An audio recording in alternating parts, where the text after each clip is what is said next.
My dear students, today we begin with the next chapter, that is chapter number 5 of Science Part 1, that is heat. Now, you may find this chapter very honestly a little boring, but let me tell you, if you understand this chapter, it's quite interesting, especially because it is related to your daily life.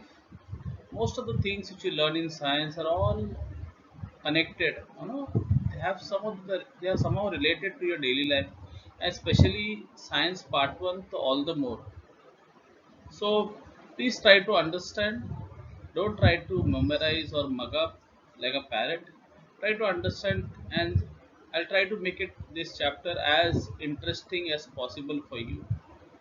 So let's begin.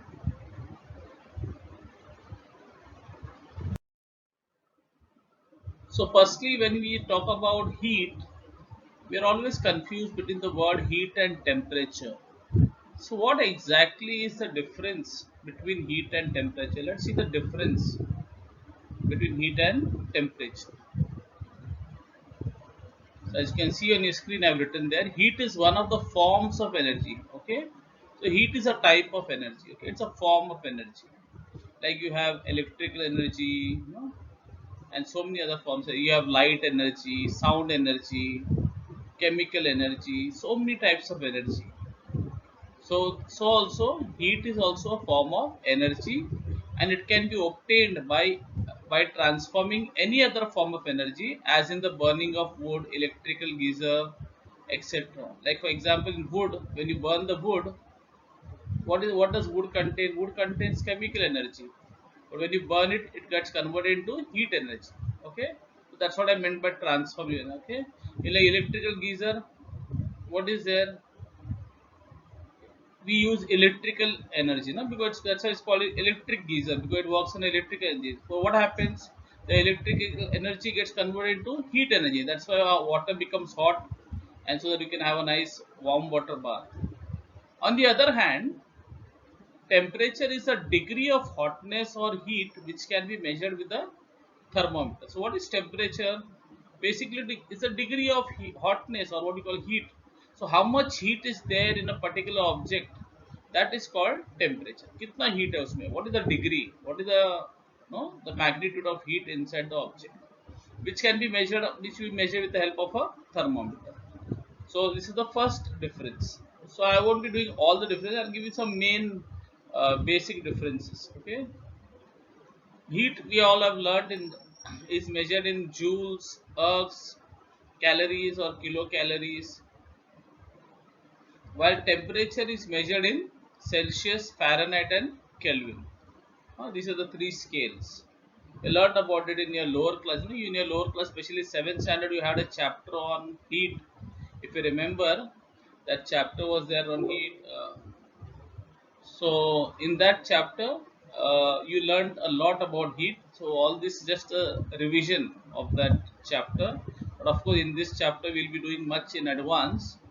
So the third difference: two bodies having or supplied with the same quantity of heat can be at different temperatures. Okay, now see, that means there are two bodies, let's say object A and object B.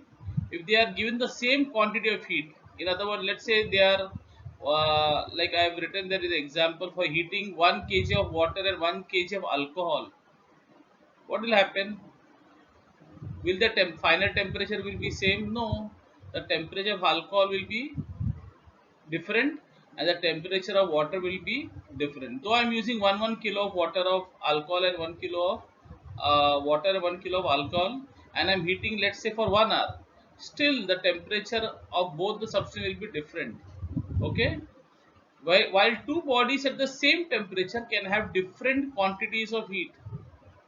I hope you're not confused, boys. Okay, so while two bodies at the same temperature can have different quantities of heat, that's why they, for example, the burns caused by steam, burns, caused by steam are worse than those caused by boiling water. Let's say I throw hot steam on your face, and I throw boiling water on your face. This I'm just saying. I won't throw it. I'm just joking. So So where you will get more burns, you will get more burns, your face will get badly burnt if I throw steam on your face. But boiling water, of course your face will get burnt, but not that much as much if I had to throw steam on your face. So steam is more. So now you will say, Array, but steam and boiling water both are 100, both are at 100 degrees Celsius, but the amount of heat they contain is quite different. Okay, and that's what you learn in this lesson, why it is different, why the steam is causing more burn, or no, which will burn my skin more than the boiling water. So that's what you learn. So I hope this is a this is just a basic difference. So let's move to the next slide.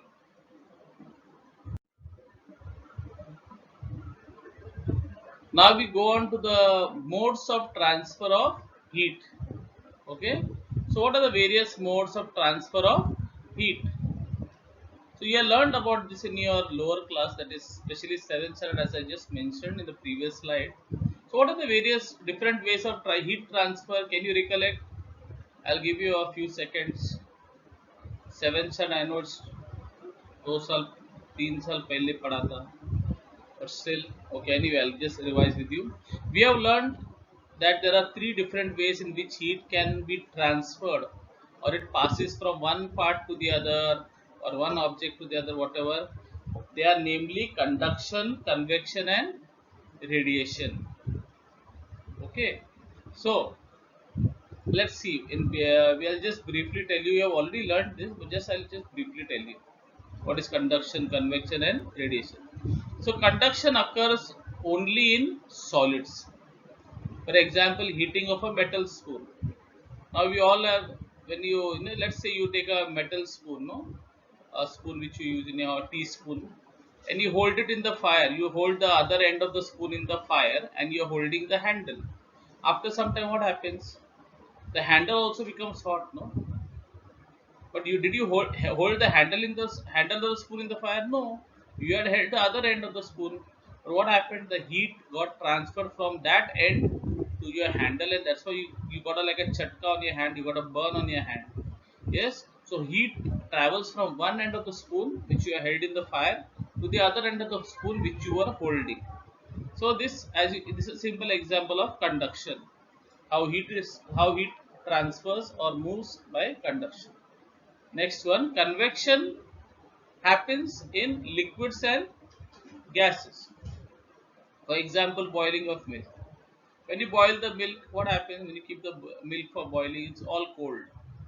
So when you put it on the gas stove, first the cold milk which is at the bottom of the milk vessel, that milk gets heated first. And then when it gets heated, it moves up due to convection currents. It moves up. And the next layer of cold milk comes down, and then that gets heated, that also moves up, and then the third layer comes in, and then slowly the whole milk will start boiling. So that happens due to convection current. The currents, or no, the heat keeps moving throughout the whole milk. That's why you can see bubbles. No, those bubbles are moving up and down. From the bottom, it comes right up to the top and keeps moving. Have you seen, whenever you have seen milk is boiling and you keep water for boiling, you can see how the bubbles, and especially in milk, not so much. But if you keep water for boiling, you can see, you must have seen those bubbles moving throughout the liquid. Those bubbles are nothing but that is happening because those bubbles are happening because of the convection current. So convection, this mode of transfer, is happens only liquids and gases. Yes. Here again, did you heat the full milk? No, you had heated the milk which was at the bottom of the vessel, but slowly the whole vessel milk got started boiling. Because of the heat was transferred to the all the parts of the vessel. Third one, radiation, okay, happens in vacuum. Example, I have given you heat received from the sun. Now first let me tell you, I hope you all know what is vacuum. Vacuum, if you remember, vacuum is nothing. Vacuum is absence of any medium. When I say there is vacuum, matlab there is no solid, no liquid, no gas, not even air. Like an empty bottle, can I say an empty bottle has vacuum? No. An empty bottle is not empty actually. It has got air inside it. That's why when you put an empty bottle in the water, bucket of water, you can see bubbles coming out. Now you understand what is vacuum? Vacuum means hawa bhi nahi hai, nothing, no medium at all. Now what is the concept? What example I give you? Heat received from the sun. Now we all know the earth is surrounded by atmosphere. What is atmosphere? A layer of air. No, okay, a layer of air around the earth we call the atmosphere. Now this atmosphere extends at the most, let's say, to 40 or 80 kilometers from the surface of the earth. After that there is no atmosphere. That means there is vacuum, and the sun is billions and billions and billions of light years away from the earth, so many billions of kilometers away from the earth, and between the earth and this sun there is vacuum. Vacuum means there is no gas at all there. Forget solid and liquid, there is not even air there, no gases at all, but still the heat comes from the sun to the earth. How? Thanks to radiation. So I hope this is clear. So conduction happens in solids, convection happens in liquids and gases, whereas radiation happens in the absence of anything. Although there is no absence, that means absence of any medium. That means it happens in vacuum. Even if you radiation also happens in daily life when you're sitting next to a fire on a cold winter night. No, you want, if you want to feel warm, so you burn some wood and all, and you sit next to the fire. What happens? You feel nice and warm. How? Because the heat from that wood, burning wood, or for the fire which is there, comes to reaches you through radiation. So in this chapter, we will learn some important concepts like latent heat of phase transformation. Phase means, I mean, I say phase, I mean to say state. Okay, like solid state, liquid state. So fusion and vaporization. Fusion is nothing but melting, and vaporization, as you all know, is boiling.